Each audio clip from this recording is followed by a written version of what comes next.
Assalamualaikum warahmatullahi wabarakatuh. Bersama saya Rizky, kelas 12 IPS 1. Di sini saya akan menyampaikan tentang perjuangan bangsa Indonesia menghadapi ancaman disintegrasi bangsa. Disintegrasi bangsa adalah perpecahlah bangsa. Kenapa bisa terpecah belah? Ada dua faktor yang mempengaruhinya. Yang pertama faktor dari luar, yang kedua faktor dari dalam. Faktor luar tidak lain adalah Belanda ingin menjajah kembali bangsa Indonesia. Apa yang dilakukan Belanda untuk menghancurkan NKRI? Belanda melakukan agresi militer Belanda ke-1 tahun 1947 dan agresi militer Belanda kedua tahun 1948, juga melakukan blokade ekonomi. Selain berperang, Belanda dan Indonesia juga menempuh jalan diplomasi. Diplomasi adalah usaha untuk menyelesaikan suatu masalah dengan cara jalan damai. Bentuk diplomasi yang telah dilakukan oleh Belanda dan Indonesia adalah diantaranya adalah Perjanjian Linggarjati, Perjanjian Renville, dan Perjanjian Romroyen, dan terakhir KMB, Konferensi Meja Bundar. Hasil konferensi Meja Bundar, Belanda mengakui kedaulatan Indonesia. Bentuk negara NKRI berubah menjadi Republik Indonesia Serikat. Dibentuk Uni Indonesia Belanda dengan Ratu Belanda sebagai ketua.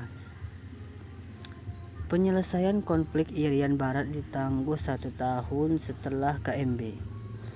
Utang Belanda dibayar oleh Indonesia. Kapal perang Belanda ditarik dari perairan Indonesia. Bekas anggota KNIL menjadi anggota TNI. Dari hasil keputusan konferensi ini, ada yang mengubah ketatanegaraan Indonesia, yaitu pada poin yang kedua, di mana bentuk negara berubah menjadi Republik Indonesia Serikat. Seperti yang kita tahu, berdasarkan UUD 45, Indonesia menganut bentuk negara kesatuan. Namun, dalam KMB, bentuk negara Indonesia berubah menjadi serikat, yang artinya tidak sesuai lagi dengan UUD 1945. Sejak itulah UUD 45 berubah menjadi tidak berlaku lagi. Hukum dasar negara yang berlaku saat itu adalah Konstitusi RIS 1949. Sekarang kita akan membahas faktor dari dalam. Faktor-faktor dari luar yang telah kita bahas sebelumnya berupa agresi militer dan diplomasi yang tidak berjalan sesuai dengan hukum negara Indonesia memicu terjadinya gerakan-gerakan separatis yang dilakukan oleh bangsa Indonesia, yang menyebabkan semakin terpecah belahnya NKRI. Gerakan-gerakan separatis terbagi menjadi 3 jenis. Yang pertama, gerakan separatis yang berkaitan dengan ideologi. Yang kedua, gerakan separatis yang berkaitan dengan kepentingan. Yang ketiga, gerakan-gerakan separatis yang berkaitan dengan sistem pemerintahan. Kita bahas satu persatu ya. Gerakan-gerakan separatis yang berkaitan dengan ideologi. Ada gerakan DITII, PKI Madiun, dan G30S PKI. Gerakan DITII dan PKI Madiun sama-sama dilatar belakangi oleh Perjanjian Renville. Gerakan DITII diawali dari pemimpin Hizbullah, sebuah laskar perang Islam yang bernama Kartosuwiryo, yang tidak puas dengan hasil Perjanjian Renville. Perjanjian Renville mengharuskan pasukan divisi Siliwangi untuk hijrah ke Yogyakarta, yang pada saat itu sebagai ibu kota negara Indonesia.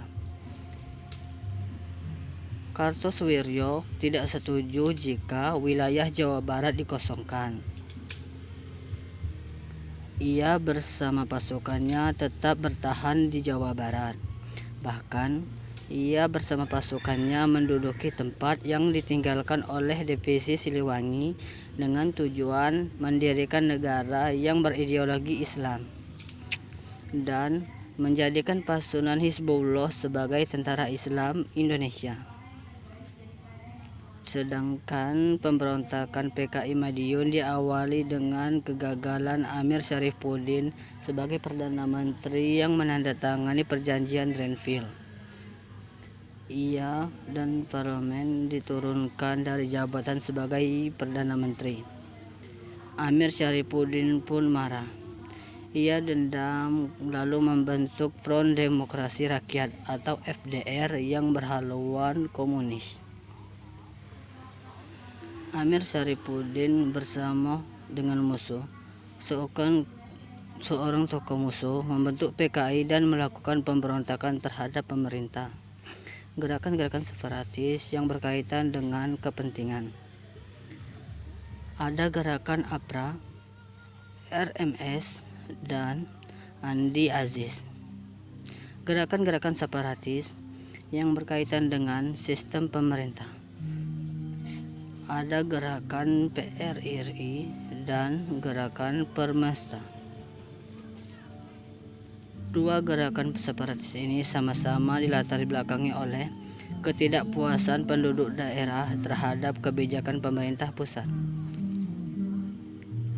Kebijakan tersebut hanya memfokuskan pembangunan di wilayah Jawa saja. Sekian video pembelajaran mengenai disintegrasi bangsa. Semoga bermanfaat.